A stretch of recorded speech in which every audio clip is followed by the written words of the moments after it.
What's going on, guys? This is Adam Barnhart with Marvel News Desk, and today we're going to break down the explosive new trailer Marvel Studios dropped for Avengers Infinity War. Let's hop right in, shall we?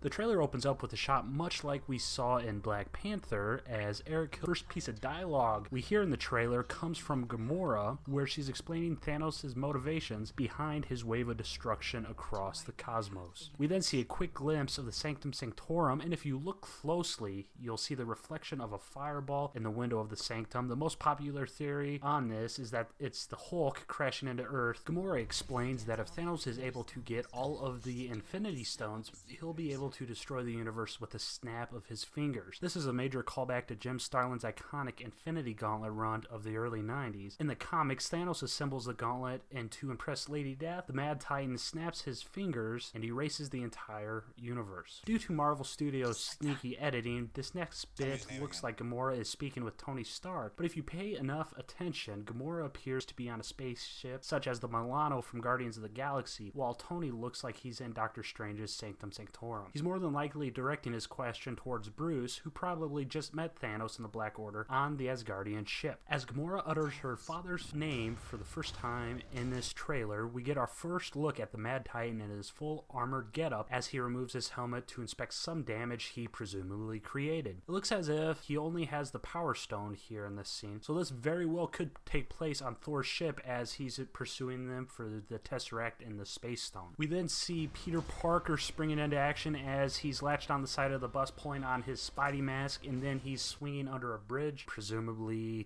to meet up with Tony, Bruce, and Doctor Strange like we've seen previously. We then see Tony's new armor in action, and as a neat feature debuts where his feet kind of latch together and form a large booster. It looks like he's in pursuit of the large circle spacecraft we've seen before, which is increasingly starting to look like a portal of some kind. Tony's explaining that we, which probably means the Avengers, have what Thanos wants, and as he's starting to say this, we see Doctor Strange opening the Eye of Agamotto, which may hint that the Master of the Mystic Arts has to use the Time Stone to undo some damage that was done to New York City. We get a quick look at Scarlet Witch and Vision as lovebirds appear among the Wakandan wilderness before we see Steve Rogers and Natasha Romanoff approach King T'Challa in his garden Wakanda. This looks like the first time Cap and company arrive in Wakanda. Behind Cap and Black Widow, we do see a whole slew of characters including Falcon, War Machine, Banner, Vision, and Scarlet Witch. This must be after Cap and his secret Avengers find out Thanos is collecting all of the Infinity Stones, so they decide to relocate Vision, who has the Mind Stone embedded in his forehead, to the most secure location on Earth, which happens to be Wakanda. We quickly see the breakout star of Black Panther, Shuri, as she's examining a hologram of Vision with the Mind Stone in tow as the android lays on an exam table in front of her. Thanks to a leaked clip on Reddit earlier this year, we know that the Guardians, or at least some part of the squad, returned to Nowhere in an effort to get the Reality Stone from the Collector. It looks like we have a glimpse of Nowhere in this trailer as Star-Lord, Gamora, Drax, and Mantis exit their spacecraft. As they walk down the ramp, it appears one of the mining pods the Guardians used in their fight against Ronan in Guardians of the Galaxy 1 can be seen in the background.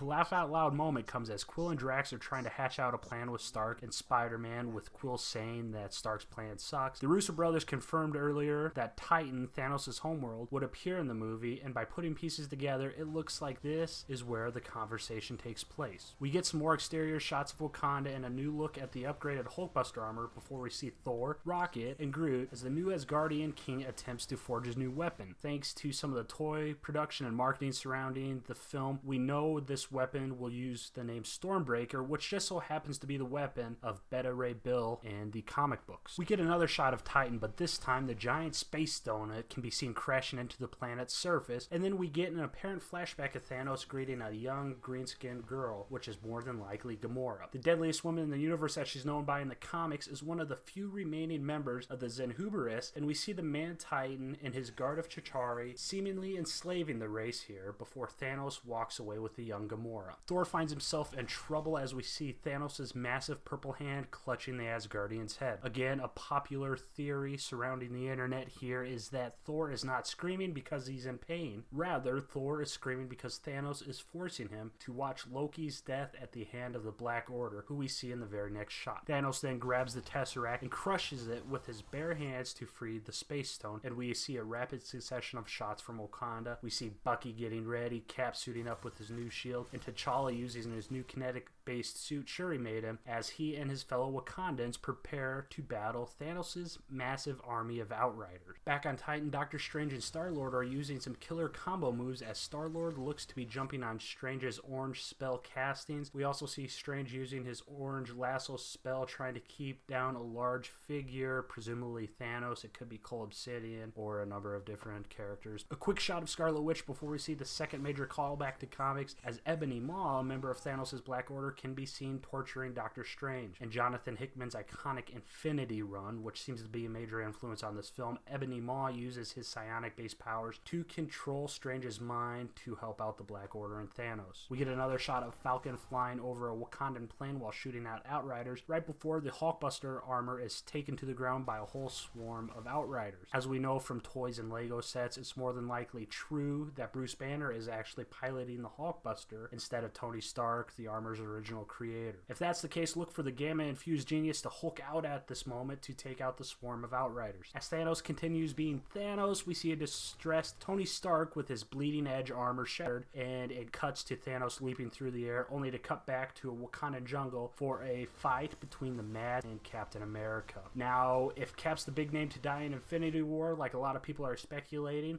his third and final I can do this all day type moment would make fans go absolutely crazy here. Keeping in Marvel's spirit, by having the end of the trailers kind of be rather lighthearted, we see an ecstatic Peter Parker introducing himself for the first time to Doctor Strange. That about does it for this breakdown. Tickets for Infinity War are now on sale through Fandango, and they actually currently have a pretty sweet deal where you get a free poster should you pre-order tickets through their app. For the latest news surrounding Marvel Entertainment and the Marvel Cinematic Universe, be sure to hit that subscribe button, follow Marvel News Desk on Twitter, and head over to Facebook and like Marvel News Desk.